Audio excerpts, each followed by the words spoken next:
ಕ್ಷೇತ್ರ ಪುನರ್ವಿಂಗಡಣೆ ಮಸೂದೆ ಜಾರಿಗಾಗಿ ಕೇಂದ್ರ ತಯಾರಾಗ್ತಾ ಇದ್ದ ಹಾಗೇನೆ ದಕ್ಷಿಣದಲ್ಲಿ ಆಕ್ರೋಶ ಭುಗಿಲೆದ್ದಿದೆ. ಅಲ್ಲದೆ ದಕ್ಷಿಣ ರಾಜ್ಯಗಳಿಗೆ ಅನ್ಯಾಯವಾಗುವಂತಹ ಆತಂಕ ಕೂಡ ಈಗ ತೀವ್ರಗೊಳ್ತಾ ಇದೆ. ಸಂಸತ್ತಿನಲ್ಲಿ ಸ್ಥಾನಗಳ ಸಂಖ್ಯೆ ಹೆಚ್ಚು ಮಾಡೋದ್ರಿಂದ ದಕ್ಷಿಣದ ಪ್ರಭಾವ ಕಡಿಮೆ ಆಗತ್ತಾ ಅನ್ನುವಂಥ ಒಂದು ಪ್ರಶ್ನೆ ಎದ್ದಿದೆ. ಈಗ ಜನಸಂಖ್ಯೆ ಆಧಾರದ ಮೇಲೆ ಸಂಸದೀಯ ಸ್ಥಾನಗಳನ್ನ ಹೆಚ್ಚು ಮಾಡಲಾಗ್ತಾ ಇದೆ ಅಂತ ಸರ್ಕಾರ ಹೇಳ್ಕೊಳ್ತಾ ಇದೆ. ಈ ರೀತಿ ಮಾಡಿದ್ರೆ ಉತ್ತರದ ರಾಜ್ಯಗಳಿಗೆ ಹೋಲಿಸಿದ್ರೆ ದಕ್ಷಿಣದ ರಾಜ್ಯಗಳು ಲೋಕಸಭೆಯಲ್ಲಿ ಹಿಂದೆ ಬೀಳ್ತವೆ. ಇದನ್ನ ವಿರೋಧಿಸಿ ರಾಜ್ಯದ ಎಲ್ಲಾ ಮನೆಗಳ ಮೇಲೆ ಕಪ್ಪು ಧ್ವಜಗಳನ್ನು ಹಾರಿಸಲಾಗುವುದು ಅಂತ ತಮಿಳುನಾಡು ಮುಖ್ಯಮಂತ್ರಿ ಎಂ.ಕೆ. ಸ್ಟಾಲಿನ್ ಅವರು ಘೋಷಿಸಿದ್ದಾರೆ. சார்வஜனிக ஸ்தலಗಳಲ್ಲಿ கப்பு ಧ್ವಜಗಳನ್ನು ಕೂಡ ಹಾರಿಸಲಾಗುತ್ತೆ. தமிழ்நாட்டில் இருக்க ஒவ்வொரு குடும்பமும் தங்கள் எதிர்ப்பை தெரிவிக்க வேண்டிய நேரம் வந்தாச்சு. நாளைக்கு நாடாளுமன்றத்தில் அவங்க கொண்டு வர போற சட்ட திருத்தத்துக்கு எதிர்ப்பை காட்டுற மாதிரி தமிழ்நாட்டில் எல்லாரும் நம்ம வீட்டில் கருப்பு கொடியை ஏற்றுவோம். கருப்பு சட்டத்தை எதிர்த்து நம்ம எதிர்ப்பின் அடையாளமாக கருப்பு கொடியை ஏற்றுவோம். இந்தியாவை இருண்ட காலத்திற்கு அழைச்சிட்டு போகிற எதேச்சதிகார பாஜக அரசுக்கு எதிராக கருப்பு கொடி ஏற்றுவோம். இது தமிழ்நாட்டுக்கும் டெல்லிக்குமான தேர்தல் என நான் சொன்னதை பாஜக தொடர்ந்து நிரூபிக்குது. நான் சொன்னதோட உண்மையான அர்த்தத்தை பாஜகவே உணர்த்திடுச்சு. கருப்பு சட்டத்துக்கு எதிராக கருப்பு கொடி ஏற்றுவோம். ஒவ்வொரு வீட்டிலும் பொது இடங்களையும் ஏற்றுவோம். மீண்டும் எச்சரிக்கை செய்கிறேன், மக்கள் தொகை அடிப்படையில் தொகுதிகளை முடிவு செய்யக்கூடாது. ತಮಿಳುನಾಡಿನ ಜೊತೆಗೆ ವಿರೋಧ ಪಕ್ಷಗಳು ಕೂಡ ಈ ಒಂದು ಮಸೂದೆಯನ್ನ ವಿರೋಧ ಮಾಡ್ತಾ ಇವೆ. ಈ ಬಗ್ಗೆ ದೆಹಲಿಯಲ್ಲಿ ಹಲವಾರು ವಿರೋಧ ಪಕ್ಷಗಳ ಸಂಸದರ ಸಭೆ ನಡೆದಿದೆ. ರಾಜ್ಯಗಳ ನಡುವಿನ ಪ್ರಸ್ತುತ ಸೀಟ್ ಹಂಚಿಕೆ ಅನುಪಾತವನ್ನ ಕಾಯ್ದುಕೊಳ್ಳಲಾಗುವುದಂತ ಸರ್ಕಾರ ಹೇಳಬೇಕು ಅನ್ನೋದು ಅವ್ರ ಒತ್ತಾಯ ಆಗಿದೆ. ಇನ್ನು ಈ ಮಸೂದೆ ಲೋಕಸಭೆಯಲ್ಲಿ ತಮ್ಮ ಪ್ರಾತಿನಿಧ್ಯವನ್ನ ಮತ್ತಷ್ಟು ಕಡಿಮೆ ಮಾಡುತ್ತೆ ಅನ್ನುವಂಥ ಒಂದು ಕಾರಣದಿಂದಾಗಿ ದಕ್ಷಿಣದ ರಾಜ್ಯಗಳಲ್ಲಿ ಈಗ ಅಸಮಾಧಾನ ಹೆಚ್ಚಾಗ್ತಾ ಇದೆ. ಮೋದಿ ಅವರ ಈ ಉದ್ದೇಶ ಏನಾದ್ರೂ ಜಾರಿಯಾದ್ರೆ ಸಣ್ಣ ರಾಜ್ಯಗಳು, ದಕ್ಷಿಣದ ರಾಜ್ಯಗಳು ಮತ್ತೆ ಈಶಾನ್ಯ ರಾಜ್ಯಗಳ ಪ್ರಾತಿನಿಧ್ಯ ಕಡಿಮೆ ಆಗುತ್ತೆ, ಅವು ಭಾರಿ ನಷ್ಟವನ್ನ ಅನುಭವಿಸಲಿವೆ ಅಂತ ರಾಹುಲ್ ಗಾಂಧಿ ಅವರು ಹೇಳಿದ್ದಾರೆ. जो मोदी जी चाहते हैं हो जाए तो जो छोटे स्टेट्स हैं, साउथ के स्टेट्स हैं और नॉर्थ ईस्ट के स्टेट्स हैं, उनका रिप्रेजेंटेशन कम हो जाए, उनको भयंकर नुकसान होने वाला है. और मैं इसको एंटी नेशनल एक्टिविटी मानता हूं. हमारा जो स्टैंड है वो बिल्कुल क्लियर है. अगर आपको करना है तो ओबीसी सेंसस का जो डेटा है उसके बेसिस पे कीजिए. 2026 के सेंसस के बेसिस पे कीजिए, 2011 के सेंसस के बेसिस पे मत कीजिए, क्योंकि उसमें ओबीसी का, पिछड़े वर्ग का कोई डेटा नहीं है. और अगर आप सचमुच में विमेंस बिल इंप्लीमेंट करना चाहते हो तो आपके पास विमेंस बिल पड़ा हुआ है, उसको आप इंप्लीमेंट कीजिए, हम आपको पूरा समर्थन देंगे. मगर पिछड़े वर्ग, सदर्न स्टेट्स, छोटे स्टेट्स के खिलाफ हम आपको काम नहीं करते. मोदी जी, मैं समझता हूं कि आप देश को मैसेज देना चाहते हो कि आप प्रो विमेन हो. मैं जानता हूं कि आप एप्स्टीन फाइल से घबराए हुए हो.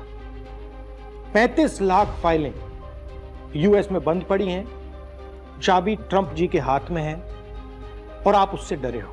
मगर यह तरीका नहीं. आप चाहते हो कि आपके मुताबिक सीटें बढ़ें, आपके मुताबिक डिलिमिटेशन हो और पिछड़े वर्ग को कुछ ना मिले. हम ये नहीं होने दें. पुराना डेटा नहीं चलेगा. 2026 कास्ट सेंसस का डेटा ही चलेगा. हम आपको पिछड़े वर्ग से चोरी नहीं करने देंगे. हिस्सा चोरी बंद करो. पिछड़ा वर्ग, दलित, आदिवासियों को उनका हक दो. ನಾನು ಇದನ್ನ ರಾಷ್ಟ್ರ ವಿರೋಧಿ ಚಟುವಟಿಕೆ ಅಂತ ಪರಿಗಣಿಸ್ತೀನಿ. ನಮ್ಮ ನಿಲುವು ಸಂಪೂರ್ಣವಾಗಿ ಸ್ಪಷ್ಟವಾಗಿದೆ ಅಂತ ಹೇಳಿದ್ದಾರೆ ರಾಹುಲ್ ಗಾಂಧಿ ಅವರು.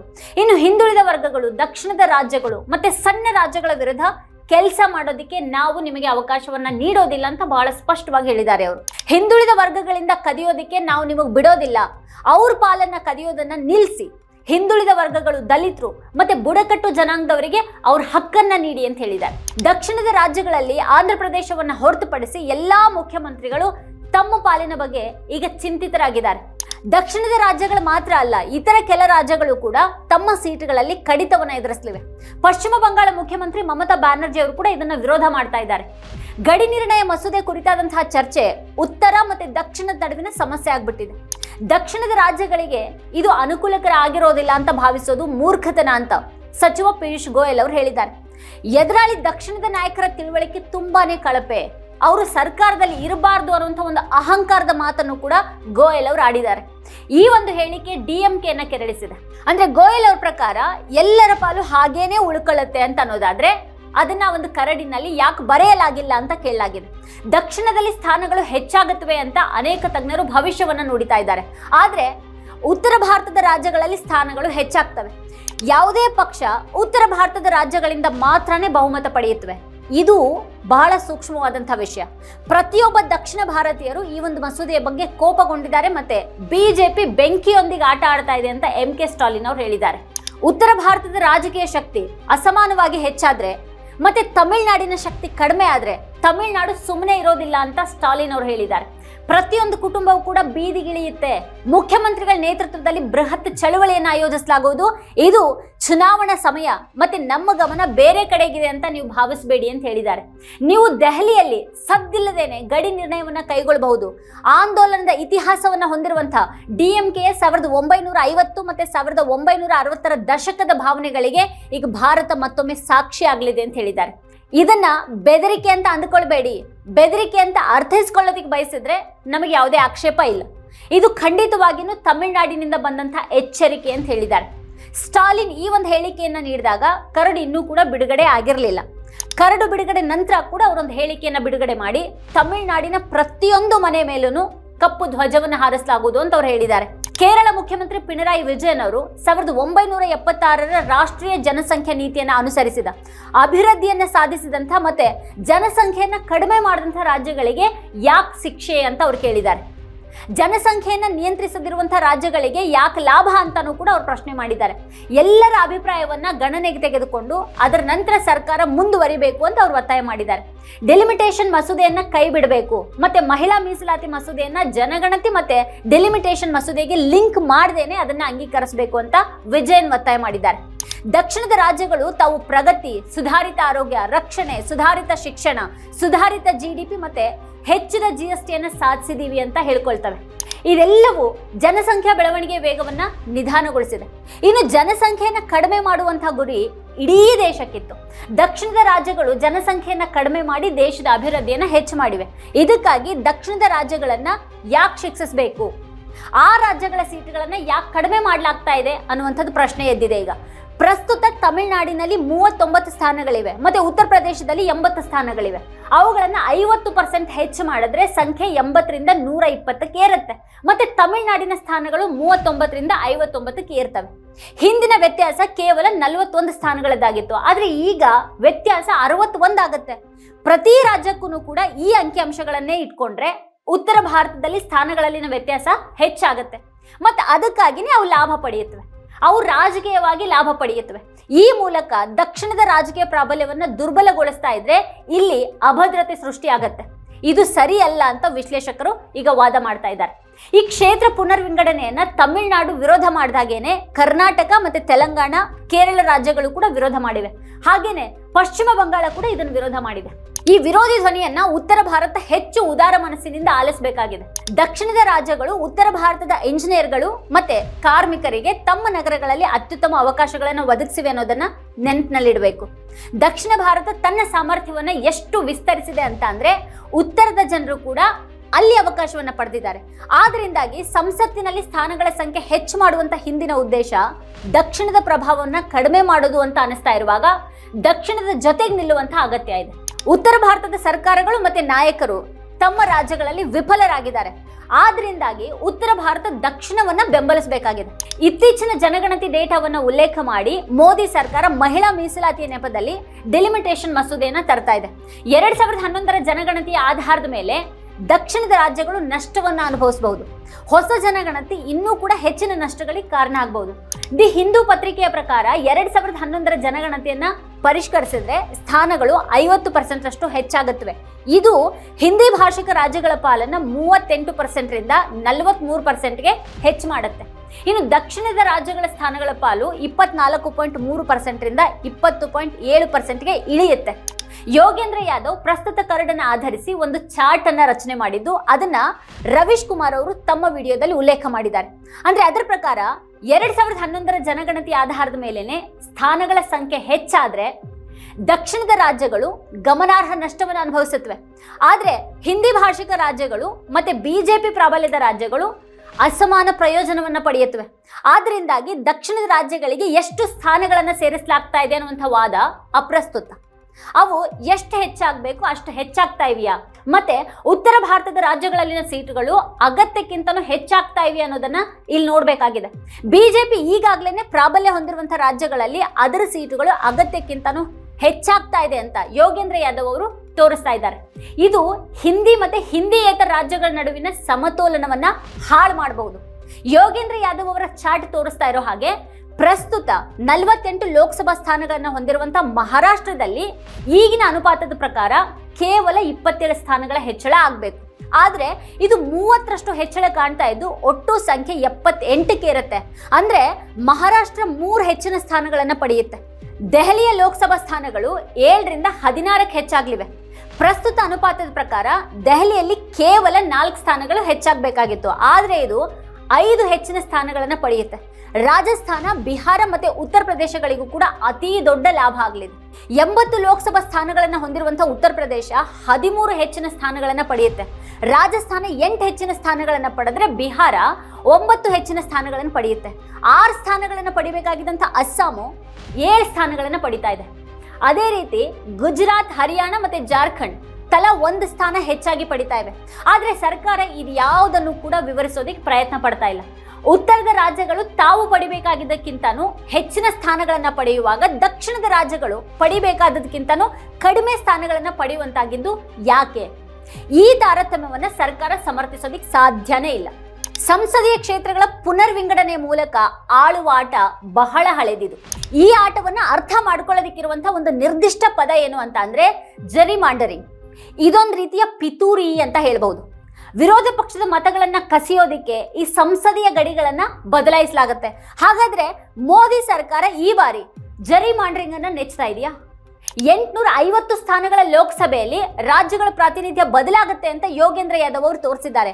131ನೇ ತಿದ್ದುಪಡಿ ಮಸೂದೆಯನ್ನು ಅಂಗೀಕರಿಸೋದಿಕ್ಕೆ ಸರ್ಕಾರಕ್ಕೆ 2/3 ಬಹುಮತದ ಅಗತ್ಯ ಇದೆ ಅನ್ನುವಂಥ ಒಂದು ಪ್ರಶ್ನೆಯನ್ನ ಯೋಗೇಂದ್ರ ಯಾದವ್, ಕಪಿಲ್ ಸಿಬಲ್ ಮತ್ತಿತರರು ಎತ್ತಿದ್ದಾರೆ.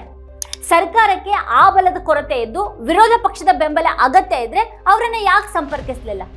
ಒಮ್ಮತವನ್ನ ರೂಪಿಸೋದಕ್ಕೆ ಪ್ರತಿಪಕ್ಷಗಳು ಸರ್ವಪಕ್ಷ ಸಭೆಗೆ ಕರೆಯನ್ನ ನೀಡಿದ್ವು, ಆದ್ರೆ ಅದನ್ನ ಸರ್ಕಾರ ಒಪ್ಪಲಿಲ್ಲ. ಯಾವುದೇ ವಿರೋಧ ಪಕ್ಷದ ಸದಸ್ಯರು ಇದನ್ನ ಒಪ್ಕೊಳ್ಬಾರದು. ಸರ್ಕಾರ ಈ ವಿಷಯದಲ್ಲಿ ಆಟ ಆಡ್ತಾ ಇದ್ದು ನಾವು ಅದನ್ನ ತಿರಸ್ಕರಿಸಬೇಕು ಅಂತ ಕಪಿಲ್ ಸಿಬಲ್ ಅವರು ಹೇಳ್ತಾ ಇದ್ದಾರೆ. ಅವರು ದೇಶದ ಒಕ್ಕೂಟ ರಚನೆಯನ್ನ ನಾಶಪಡಿಸ್ತಾ ಇದ್ದಾರೆ. ಅವ್ರು ಮಾಡುವಂತ ಎಲ್ಲವೂ ಕೂಡ ರಾಜಕೀಯ ಉದ್ದೇಶದ್ದೇ ಆಗಿದೆ ಅಂತ ಸಿಬಲ್ ಅವರು ತಕರಾರೆತ್ತಿದ್ದಾರೆ. इस बात का फायदा होगा तो डिलिमिटेशन में ये भी तय करेंगे कि कौन सी कंस्टिट्यूएंसी में क्या बाउंड्री होनी चाहिए. यही डिलिमिटेशन की एक्सरसाइज होगी.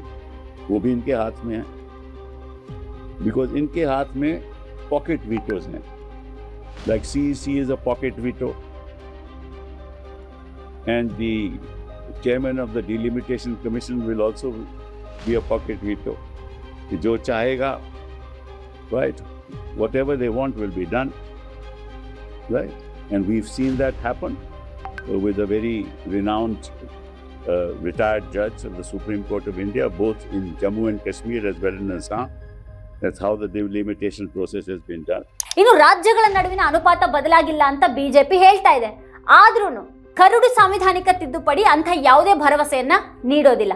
ಪ್ರಸ್ತುತ ಅನುಪಾತವನ್ನ ಕಾಯ್ದುಕೊಳ್ಳೋದ್ರ ಬಗ್ಗೆ ಅದು ಯಾವುದೇ ಉಲ್ಲೇಖವನ್ನ ಕೂಡ ಮಾಡೋದಿಲ್ಲ. ಇನ್ನು ಯೋಗೇಂದ್ರ ಯಾದವ್ ಅವರು ವಿವರಿಸೋ ಹಾಗೆ ಸರ್ಕಾರದ ತಂತ್ರದ ಭಾಗವಾಗಿ ಹೊಸ ಡೆಲಿಮಿಟೇಷನ್ 2011ರ ಜನಗಣತಿಯನ್ನ ಆಧರಿಸಿರಬಹುದು. ಸರ್ಕಾರ ಬಯಸಿದ್ರೆ ಸಂಸತ್ತಿನಲ್ಲಿ ಸರಳ ಬಹುಮತದೊಂದಿಗೆ ಇದನ್ನ ಬದಲಾಯಿಸಬಹುದಾಗಿತ್ತು. ಹೊಸ ಜನಗಣತಿಯ ಪ್ರಕಾರ ಕೂಡ ಡೆಲಿಮಿಟೇಷನ್ ಅನ್ನ ಮಾಡಬಹುದು. ಅಂತಹ ಮಸೂದೆಯನ್ನ 2/3 ಬಹುಮತ ಇಲ್ಲದೇನೆ ಅಂಗೀಕರಿಸಲಾಗೋದಿಲ್ಲ ಅಂತ ಸರ್ಕಾರಕ್ಕೂ ಗೊತ್ತಿದೆ. ಅದಕ್ಕಾಗಿನೇ ಈ ಸಂಪೂರ್ಣ ತಂತ್ರವನ್ನ ಈಗ ಆಡ್ಲಾಗ್ತಾ ಇದೆ. ದಕ್ಷಿಣದ ರಾಜ್ಯಗಳಿಗೆ ಯಾವುದೇ ತೊಂದರೆ ಆಗೋದಿಲ್ಲ ಅಂತ ನಾವು ಪ್ರಧಾನಿಯಿಂದ ಭರವಸೆಯನ್ನ ಕೋರಿದ್ದೀವಿ. ಅವರಿಂದ ಇಲ್ಲಿವರೆಗೂ ಯಾವುದೇ ಪ್ರತಿಕ್ರಿಯೆ ಬಂದಿಲ್ಲ ಅಂತ MK ಸ್ಟಾಲಿನ್ ಅವರು ಹೇಳಿದ್ದಾರೆ. ತೆಲಂಗಾಣ ಮುಖ್ಯಮಂತ್ರಿ ರೇವಂತ್ ರೆಡ್ಡಿ ಅವರು ದಕ್ಷಿಣ ರಾಜ್ಯಗಳ ಎಲ್ಲಾ ಮುಖ್ಯಮಂತ್ರಿಗಳು ಪ್ರಧಾನಿಯವರಿಗೆ ಪತ್ರ ಬರೆದಿದ್ದಾರೆ. ತಮಿಳುನಾಡು ಮುಖ್ಯಮಂತ್ರಿಗೆ ಬರೆದಂತಹ ಪತ್ರದಲ್ಲಿ ಅವರು ಪರ್ಯಾಯ ವಿಧಾನವನ್ನ ಸೂಚಿಸಿದ್ದಾರೆ. ಸರ್ಕಾರದ ಉದ್ದೇಶದ ಜೊತೆಗೇನೆ ಹೊಸದಾಗಿ ಸೇರಿಸಲಾದಂತಹ ಅರ್ಧದಷ್ಟು ಸ್ಥಾನಗಳನ್ನ ಜನಸಂಖ್ಯೆಗೆ ಅನುಗುಣವಾಗಿ ಮತ್ತೆ ಉಳಿದ ಅರ್ಧವನ್ನ ಆರ್ಥಿಕ GDP ಮತ್ತಿತರ ಅಭಿವೃದ್ಧಿ ಮಾನದಂಡವನ್ನ ಆಧರಿಸಿ ಹೈಬ್ರಿಡ್ ಮಾದರಿಯನ್ನ ಅಳವಡಿಸಿಕೊಳ್ಳಬಹುದು ಅಂತ ರೇವಂತ್ ರೆಡ್ಡಿ ಅವರು ಹೇಳ್ತಾರೆ. ಅದರಿಂದ ಯಾವುದೇ ರಾಜ್ಯ ಅದರ ಪ್ರಗತಿಯ ಕಾರಣಕ್ಕೂ ಕೂಡ ನಷ್ಟವನ್ನ ಅನುಭವಿಸೋದಿಲ್ಲ. ಮತ್ತು ಅದೇ ಸಮಯದಲ್ಲಿ ಜನಸಂಖ್ಯೆ ಆಧಾರದ ಮೇಲೆಯೂ ಕೂಡ ಆ ರಾಜ್ಯಗಳಲ್ಲಿ ಪ್ರಾತಿನಿಧ್ಯ ಇರುತ್ತೆ ಅಂತ ಅವ್ರು ಹೇಳಿದ್ದಾರೆ. ಇದು ಪ್ರಜಾಪ್ರಭುತ್ವ ತತ್ವಗಳನ್ನ ಕೂಡ ಎತ್ತಿ ಹಿಡಿಯುತ್ತೆ. ಈ ಸೂತ್ರ ಎಲ್ಲಾ ರಾಜ್ಯಗಳು ಮತ್ತೆ ಪ್ರದೇಶಗಳಿಗೆ ರಾಷ್ಟ್ರೀಯ ಸರ್ಕಾರದಲ್ಲಿ ಸಮಾನ ಧ್ವನಿಯನ್ನ ನೀಡುತ್ತೆ ಅಂತ ರೇವಂತ್ ರೆಡ್ಡಿ ಅವರು ವಾದ ಮಾಡ್ತಾರೆ. ಉತ್ತರ ಮತ್ತೆ ದಕ್ಷಿಣದ ನಡುವೆ ಸೃಷ್ಟಿ ಆಗ್ತಾ ಇರುವಂತಹ ಈ ಒಂದು ಅಂತರವನ್ನ ನಿವಾರಿಸುವಂತಹ ಸಮಯ ಇದಾಗಿದೆ. ಆದ್ರೆ ಉತ್ತರ ಭಾರತದ ರಾಜ್ಯಗಳು ಇದನ್ನೆಲ್ಲ ಆಲಿಸೋದಕ್ಕೆ ಬಯಸುತ್ತವ ಅನ್ನೋದೇ ಈಗ ಇರುವಂತಹ ಪ್ರಶ್ನೆ. ತಮಿಳುನಾಡು ಮತ್ತೆ ಪುದುಚೇರಿ ಈಗಾಗಲೇ ಉತ್ತರ ಪ್ರದೇಶಕ್ಕಿಂತನೂ 40 ಕಡಿಮೆ ಸ್ಥಾನಗಳನ್ನು ಹೊಂದಿವೆ ಅಂತ ರೇವಂತ್ ರೆಡ್ಡಿ ಅವರು ಹೇಳಿದ್ದಾರೆ. ಜನಸಂಖ್ಯಾ ಅನುಪಾತಕ್ಕೆ ಅನುಗುಣವಾಗಿ ಸ್ಥಾನಗಳನ್ನು ಹೆಚ್ಚು ಮಾಡಿದ್ರೆ ಈ ಅಂತರ 40ರಿಂದ 60ಕ್ಕೆ ಹೆಚ್ಚಾಗುತ್ತೆ. ಟಿವಿಕೆ ಅಧ್ಯಕ್ಷ ವಿಜಯ್ ಕೂಡ ಪುನರ್ವಿಂಗಡಣೆಯನ್ನು ವಿರೋಧ ಮಾಡಿದ್ದಾರೆ. 131ನೇ ತಿದ್ದುಪಡಿಯನ್ನ ಅಂಗೀಕರಿಸಿದ್ರೆ ಮತ್ತೆ ದಕ್ಷಿಣದ ರಾಜ್ಯಗಳ ಪ್ರಾತಿನಿಧ್ಯ ಏನಾದರೂ ಕಡಿಮೆ ಆದ್ರೆ ನಾವದನ್ನ ಸಹಿಸೋದಿಲ್ಲ. ಈ ಮಸೂದೆ ಅಂಗೀಕಾರ ಆದ್ರೆ ಹಣಕಾಸಿನ ಹಂಚಿಕೆಯ ಮೇಲೂ ಕೂಡ ಪರಿಣಾಮ ಬೀರುತ್ತೆ ಅಂತ ಹೇಳಿದ್ದಾರೆ. ಈ ಮಸೂದೆಯನ್ನ ಹಿಂತೆಗೆದುಕೊಳ್ಳಬೇಕು ಅಂತ ಅವರು ಒತ್ತಾಯ ಮಾಡಿದ್ದಾರೆ. ಚಂದ್ರಬಾಬು ನಾಯ್ಡು ಉತ್ತರ ಮತ್ತೆ ದಕ್ಷಿಣದ ಕಾಳಜಿಗಳನ್ನ ಬೆಂಬಲಿಸಿಲ್ಲ ಮತ್ತೆ ಸರ್ಕಾರವನ್ನು ಕೂಡ ವಿರೋಧ ಮಾಡಿಲ್ಲ. ಮೋದಿ ಸರ್ಕಾರ ಈ ಒಂದು ಮಸೂದೆಯನ್ನ ತಂದ ರೀತಿಯನ್ನ ನೋಡ್ತಾ ಇದ್ರೆ ಅದು ಹಿಂದೆ ಸರಿಯೋ ಹಾಗೆ ಕಾಣ್ತಾ ಇಲ್ಲ. ಇದು ನಮ್ಮ ಕಾಲದ ಪ್ರಮುಖ ರಾಜಕೀಯ ವಿಷಯ ಆಗಿದೆ. ಉತ್ತರ ಭಾರತದ ಬಲದ ಮೇಲೆ ಅಧಿಕಾರ ಹಿಡಿದವರು ದಕ್ಷಿಣದ ಎಲ್ಲಾ ಕಾಳಜಿಗಳನ್ನ ಪರಿಗಣಿಸ್ತಾರ? ಮತ್ತೆ ಯಾರು ಕೂಡ ತಾರತಮ್ಯವನ್ನ ಅನುಭವಿಸದೇ ಇರುವಂತಹ ರೀತಿಯಲ್ಲಿ ನ್ಯಾಯವನ್ನ ನೀಡ್ತಾರ? ಇದು ಈಗಿನ ದೊಡ್ಡ ಪ್ರಶ್ನೆ ಆಗಿದೆ. ವೀಕ್ಷಕರ, ಈ ಕುರಿತು ನಿಮ್ಗೆ ಏನ್ ಅನ್ಸುತ್ತೆ, ಏನ್ ಅಭಿಪ್ರಾಯ ಇದೆ ಅದನ್ನ ವಿಡಿಯೋ ಕೆಳಗಡೆ ಕಮೆಂಟ್ ಮಾಡಿ ನಮಗೆ ತಿಳಿಸಿ. ಇದೇ ಹೊತ್ತಿನ ಸ್ಪೆಷಲ್ ನೋಡ್ತಾ ಇರಿ ವಾರ್ತಾಭಾರತಿ. ನೀವಿನ್ನು ವಾರ್ತಾಭಾರತಿ ಯೂಟ್ಯೂಬ್ ಚಾನೆಲ್ ಅನ್ನ ಸಬ್ಸ್ಕ್ರೈಬ್ ಮಾಡಿಲ್ಲ ಅನ್ನೋದಾದ್ರೆ ಈ ಕೂಡಲೇ ಸಬ್ಸ್ಕ್ರೈಬ್ ಮಾಡಿ, ಹಾಗೆ ಪಕ್ಕದಲ್ಲಿ ಇರುವಂತಹ ಬೆಲ್ ಐಕಾನ್ ಪ್ರೆಸ್ ಮಾಡಿ ನಮ್ಮನ್ನ ಪ್ರೋತ್ಸಾಹಿಸಿ. ನಮ್ಮ ಕಾರ್ಯಕ್ರಮಗಳನ್ನ ನೀವು ನೋಡ್ತಾ ಇದ್ರೆ ನಮ್ಮ ಚಾನೆಲ್ ಅನ್ನ ಸಬ್ಸ್ಕ್ರೈಬ್ ಮಾಡಿ, ಪಕ್ಕದ ಬೆಲ್ ಐಕಾನ್ ಒತ್ತಿ ನಮ್ಮನ್ನ ಬೆಂಬಲಿಸಿ. ಹಾಗೆ ನಮ್ಮ ಕಾರ್ಯಕ್ರಮಗಳನ್ನ ಲೈಕ್ ಮಾಡಿ, ಕಮೆಂಟ್ ಮಾಡಿ, ಅದನ್ನ ಬೇರೆಯವರಿಗೂ ವಾಟ್ಸ್ಆಪ್ ಮೂಲಕ ಶೇರ್ ಮಾಡಿ. ನೀವು ಹೀಗೆ ಮಾಡಿದಾಗ ನಮ್ಮ ಚಾನೆಲ್ ಮತ್ತಷ್ಟು ಜನರಿಗೆ ತಲುಪಲು ನೀವು ನಮ್ಮೊಂದಿಗೆ ಸಹಕರಿಸಿದ ಹಾಗಾಗುತ್ತೆ. ಇದು ನೀವು ಯಾವುದೇ ಖರ್ಚಿಲ್ಲದೆ ಕೆಲವೇ ಸೆಕೆಂಡುಗಳಲ್ಲಿ ನೀಡಬಹುದಾದ ಸಹಕಾರ. ಧನ್ಯವಾದಗಳು.